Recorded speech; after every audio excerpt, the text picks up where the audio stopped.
Jona u pikëlluar shumë dhe u zemëruar. Ju lut Zotit e tha: o Zot, a nuk doli shi ashtu siç e mendoja unë kur ende isha në vendin tim. Kjo ishte arsyeja pse mendoja të iki në Tarsis, sepse e dija mirë se ti je hyj i butë e i mëshirshëm, zemër gjerë e mëshirshëm, dhe se e fal të keqen. Tash, pra o Zot, ma merr jetën, po të lutem, sepse për mua më e mirë është vdekja se jeta. Zoti ju përgjigj: ata thot mendja se e ke më të drejtë të hidhrohesh kështu.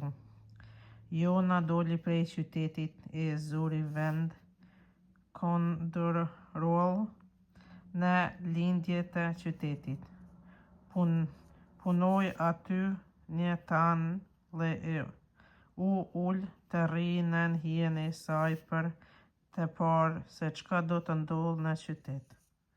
Zoti hyi beri të mbi një urdhë që u rrit përmbi Jonën, për të bërë hije mbi krye e për t'u shëruar nga pikëllimi i tij. Jona iu gëzua urdhit me gëzim tepër të madh.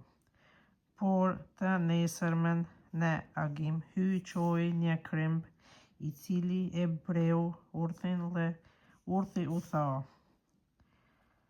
mandej kur u çua lart qielli, hyi beri të fryj era e nxehtë lindore, edhe dielli e goditi në krye Jonën. Jona u mek, dëshiroi të vdesë, tha: më mirë është për mua të vdes se të rroj. Hyi i tha Jonës: ata thot menja se ke të drejtë të hidhrohesh për shkak të urdhit. I u përgjigj: po, kam të drejtë të zemërohem deri në vdekje.